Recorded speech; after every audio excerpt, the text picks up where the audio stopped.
Bonsoir, bonjour na mutu nyonso oyo akozwa occasion ya kolanda mwa petite video na nga na sali nayeka mpona kosolola na babone na nga komeka nanu kosolola na bango eza na makambo mingi eza na biloko misusu to ignoraka yango mais ezalaka vrai kosunga baboti papa na mama kosunga bango eza kofungola ba porte ya ba bénédiction na biso koki ko aider lelo mama na yo aider ba papa na yo ozo aider libota mobimba ozo lesa bango ozo bimisa mosolo na yo mais ta mususu yo zo mona ki nazo lesa na nga bango nazo sunga bango mais yo moko oza kobongisa ba porte na yo biso toza ba témoignage vivante ezalaki na ba période moko na âge penza ya mukie mama bijou penza papa abandaki kozala na mwa baisse mwa mukie mais mama bijou azwaka relève ya omona penza bavandi boye saki ya fufu ekiti bavandi boye saki ya loso ekiti carton soso ekiti donc mama bijou azalaki enfant chéri ya papa na bango mama bijou azalaki enfant chéri ya mama na bango mama bijou vraiment bande kotosa ba parents na ye lelo après bambula nakoma koloba ke oui oyo nga na sala eza ba porte oyo na fungolaka eza na bwakaka na mabele ya mabete na bwakaka na mabele ya malamu yango wana ekotalisa bato mosusu ezala bazalaka ke oli asunga mama na ye asunga papa na ye asunga baparent na ye te ake kosunga ta mosusu paster ake kosunga boye parceke kuna bakanga mama na ye ndoki bakanga papa na ye ndoki eza faux tobandaka nanu kobongisa na ndako na biso bongisi na ndako na yo après obimi libanda en tout cas vraiment babone na nga il faut kosunga baparent oyo bando sala ebando kozongela yo après et puis kozongela bana na yo bakozwa ba bénédiction na bango et puis kosunga eza deux sortes eza na mutu mosusu asunga me aloba te wana nde bapambwamaka eza na batu mutu mosusu asosunga me azoloba mingi wana pona opambwami epai ya nzambe c'est difficile après ata soki opambwami yo ozomona boye opambwami mais quelque part opambwami te parce que bana na yo baofuta ngo bana na yo bakozala baere te oyo bakozala baerese te mais kopambwama ya malamu mama na bango bandi nanu kopambwama obanda komona ngo mpe à travers ya bana na yo alors tomeka kosunga baparent na biso na koloba te na kolinga te ke bafamille bamona kaka ke yo nde mutu oza ngai nazoloba na bino naza témoignage vivant eza na baperiode mosusu na banda ozasio na keiki nakomi nazwa ndako na biso mobimba na change yango couleur nazwa ndako na biso bakiti eza wana ta mosusu nabwaki bakiti nasomi bakiti ya sika soki na ye na changeaka bacouleur ya bandako tellement tosala yango trop tomona peut-être mwa badéception moko mokie ekota mais nasi nalona penza oyo ke mama na ngai azalaki maladi na Congo nabengisa ye na poto aya azwa batraitement na ye tellement azonga na volonté na nga te na volonté na ye me nga na lona nini lisusu papa na ngai azalaki na passeport na ye azalaki na bavisa na ye mabande kolinga lisusu koya poto te nakende na corrompre papa na ngai epuis na mema ye na avion na matisa ye na poto donc azwa mpe batraitement oyo azwa donc soki lelo aza te eza mokano ya nzambe mais nasalaka oyo mwana akoki kosala donc nasolola na ye nabondela ye naya nazwa ye na mema ye na ndako na nga il était très bien mokolo mosusu avandi atali nga abengi nga na kombo abengaka ngai abengi nga alobi mama opambwama do ndenge ozala opambwama deja vi na yo mobimba nayebi jour yango tozalaka kaka nga nayeba na bake classe abi mama opambwama et puis na pamboli yo lisusu na bénir yo lisusu maloba ya mowei alors lelo so naza na ba difficulté une fois nakanisi likambo nga mais papa prometaka nga ke nga na pambo ma prometaka nga ke na pambo ma ravina nga mobimba na lina mona une semaine eleka te bandeko na nga mbongo ba place ko wuta na zoyeba te mbongo ekoti koto mbongo ebimi koto mbongo ekoti koto parce que nazalaka na bonne foi donc na bandai ko aider ba parents na nga na bonne foi na bandai ko aider ba parents na nga te pour na concurrence ya moto alors ezaka moi conseil pour sungaka ba parents na biso ezala bato mosusu basungaka ba parents te peut-être il y a un problème mais soki problème eza te il faut kosungaka boboti na yo il faut kosungaka moboti na yo soki osala ta osala eloko te na vie ya mama na yo na papa na yo yo ozalaka na mbongo bango bazosouffrir en tout cas échec nga natangeli bino na bi mama na nga azalaki malade na kini nasala makasi na mimai na poto azonga papa na nga azalaki malade na poto na kini azalaki déjà asa yaka na ye déjà bapoto na ye balebele mais alingaka te komata na avion que son âme repose en paix côté là na chambre na bi nazo changer billet na nga ya vol na ngai ya avion pour na nga nakende na yo na poto oh mama soki eza yo en tout cas j'accepte solola na papa na nga ata 3 heures du temps na chambre et puis toya na ye tokomata na ye na avion tokita na Roissy tosala plus de 6 heures du temps na salle d'attente mpona kozela vol toya na Allemagne aya na ndako na nga tout bandai koluka bandai kozwa donc je suis nazalaka vraiment morale na ngai conscience na ngai ezalaka très calme yango nzambe apambolaka nga nzambe atikaka nga te bitumba nyonso to eya na gauche eya na droite esukaka kaka bato na bazalaka na échec parce que na mwana bilaka na mwana oyo na pambwama depuis bandeko na ngai eza kaka mwa conseil ndeko sunga mama na yo sunga papa na yo eza ozobongisa lobi na yo bato bayebi yo te peut-être bakoki koloba mais oyo bayebi yo batémoignage eza donc ebongisa avenir ya bana na yo ntango ozokabela bato ube ntango ozosalisa bato kolinga teke mpo bato bamonaka yo nde likonzi ya famille ozosalisa ngo na mwa orgueil wana nzambe azotala yango te mais ntango ozosalisa baparent na yo osalisa bango ke biwi eza devoir na ngai kosalisa yango na lofundo te kosalisa yango teke mpo bato bamona yo kosalisa yango apres ozoyimayima ça sert à rien donc bana nzambe tozala jamais mikila tozalaka bamitu tosunga baparent mama bijo alobi sunga parent na yo soki mpo ososunga parent otikala kozwa eloko te sosola opesaka bango na ndeni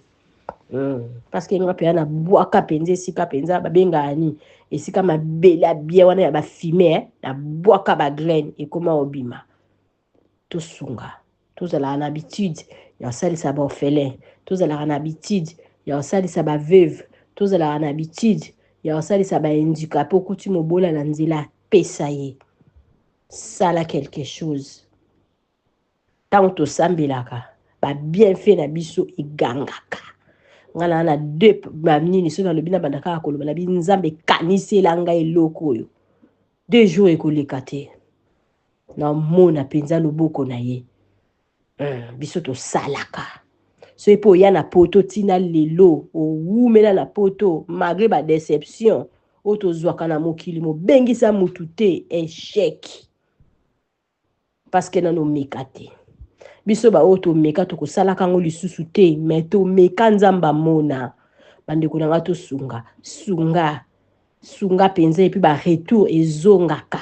eza kaka conseil na pesi tobwaka totiaka de topesaka bato bamakala moto na mitu na bango lelo soki osungi mutu lelo soki mutu ana abimi ingrat azotambola azozala na makala moto likolo na ye yo vanda na yo calme ososala osotia déjà mwa point oh lelo so bando prier kaka na basujet na bango nzambe soki nga tembe intel alinga azala ata mosusu koka nzambe soki nga tembe intel kuna na Congo soki aza ndenge nini nzambe soki nga te mabelo Allemagne balinga banyata te nzambe oyoka nzambe azoyoka Donc to sala bolamu to aider ba parents parce que lelo bokoko boya mutu mais na se ya mutema na bino na kuzu boyebi befort ya mutu wana mpe boyebi mutu wana boboya ye soki aza nani. Ezalaki kaka conseil partage video oyo ndeko mosusu akanisaka lelo soki azosalisa baparent na ye azobwaka mbongo na ebale non bango mpe basala mpona biso pourquoi pas biso tosala mpona bango. Il faut so oza na occasion mpenza occasion emonani ya koede moboti na yo ede ye. Nga mikolo na yo te ozwa problème moko mama na nga atambolaka te aza na problème ya makolo kotambola kaka na okendela nga kaka na ferme nakomona papa moko alobi na nga ke asalisaka malade ya rhumatisme bandeko na nga oyo lisolo oyo eza lisolo vrai asalisaka malade ya rhumatisme naokelaka mama na nga mawa parce que soki nawuti na ye ta mosusu na bandale na ye boye akokolanda nga na baetage ya likolo te ça me dérange. Mutu alobi asalisaka rhumatisme nga bia oki osalisaka rhumatisme soki osali likambo esimbi en tout cas naopesa yo mbongo ebele nazwi mutu wana na memi esika mama na nga azalaka bato ya mboka bamboka kuta bateke kuna na memi mutu wana esika mama na nga azalaka mutu wana azalaki maltraité bazofinga ye bafingi ye babengani ye mutu wana azonga na nkento na motema mabe akende asala retour aloba soki ndenge kaka gilet akataki mama nzoloko po atia ye kisi po mama mpona likambo ya rhumatisme ezonga ebima lokola mbasu bandeko na nga nazwa problème nzoka nga natindelaka bango mutu natindeli bango mutu anga kei kuna maltraité bazobenga na ye bazofinga ye mutu wana akataki traitement ye na mama na ngai mutu anga ayaki napesi ye mbongo azongi na ye mboka esika azalaka ou bien je sais pas na ndozonga susu ferme na ke kozongisa papa wana nzoka papa wana atikalaki na banini ya mabe na mutema na ye parce que ndenge asalaki bongo ndenge biso nyonso tuna nga pe na sekaki balobi ka komeka kokata mama soki bakisi nini wana soki bakita mata soki bakisi nini na nini aza na bakisi te banini nga pe na komeka koseka pe tata wana koma yo oke koyokisa nga soni boye oke kosala baventure boye boye. En tout cas, j'avais pas l'idée à rebimisa quelque chose na pesa et pour ne bika travailler parce qu'avant kende na pesa kiembongo avant simba mama pesa futa kiembongo et puis ba tabande ko kende kuna na bandali ko pesa ba mbongo akolia nga pona nga lokola traita ki mabe nga na ebiki sili kuna esika uti na bandali en tout cas ba sekaki o ba benga ka ba mongo ba lubaka nini na bosani mo yango ekimi ngai en tout cas ba bandaki ko sekaye na ndenge ayebi musala te nzoka papa wana azaki na motema mabe papa wana toke kozongisa na ke kozongisa yenga pe nazaki ni deta ofungola saki kopesa ye parce que natali ba dépense na nga ke kosala ba aventure non pesa mbongo pourquoi nga la kasa eto sila nika bongo nzoka papa wana azaki motema mabe papa wana ke kosala makambo na ye mususu aye kosala mama makambo bongo boye kosala lokola en tout cas eza ba histoire moko oyo makambo moko boye nga na zwa na mokili o na koki kobosana kango jamais. Mais côté mususu wana ole batala tate ke bijou azaki na bonne foi amemaki mutu pona mutu a traité mama mais mutu wana nde mutu aye kosala ba aventure et puis mutu wana biso so tout mutu finga kiye mutu wana biso mutu to sala kiye bongo to komaki to maltraiter c'est trop dire mais to finga kiye akende penza balobi ka yebi kosala musala te ba fingi ye aye kokata bakita mata aye kokata baboye aye bi kosala musala te. Et puis pas langa bunga pe na pesi pe mbongo te parce qu'il avait pas travail. Nzoka papa na zaki mutema mabe, papa na kende ko sala makambo soki ndeni ma mère elle a souffri. Mais côté mususu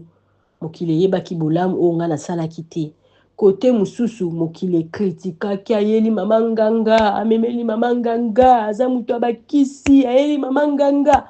Nazaki maltraité bandeko nanga. Nga na oti ko so na prophète moko be mikolo alobi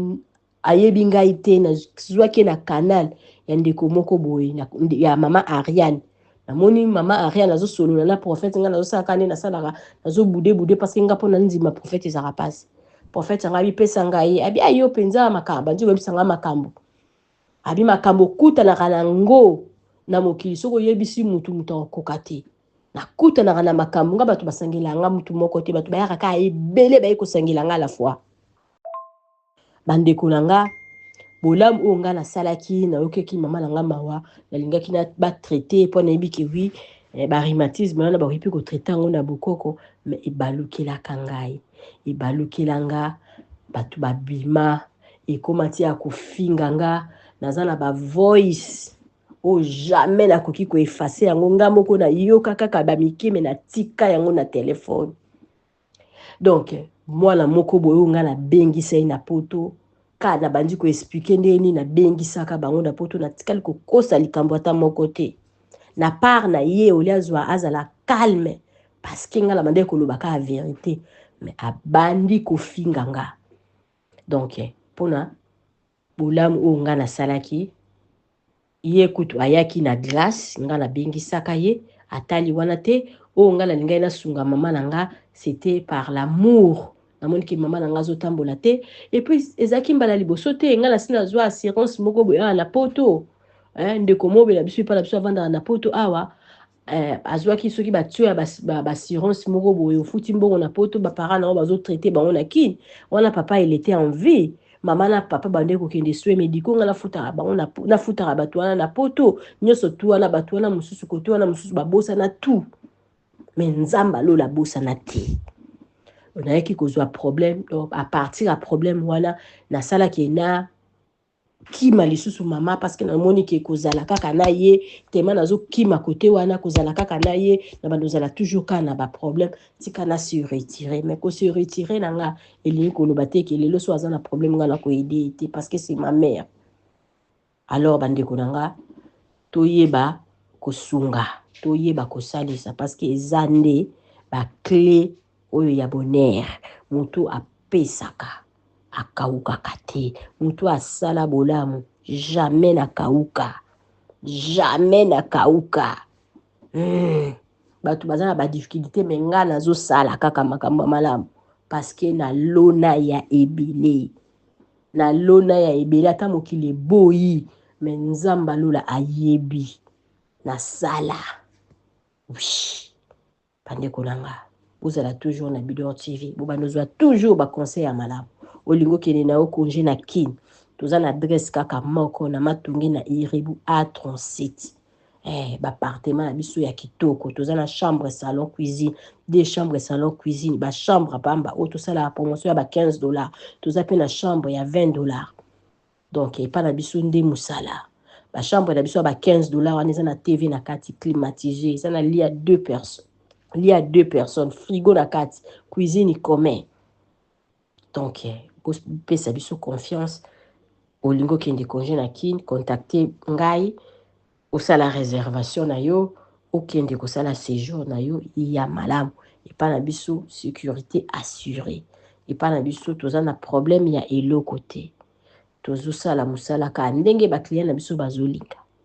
nalingi bino mingi à la prochaine.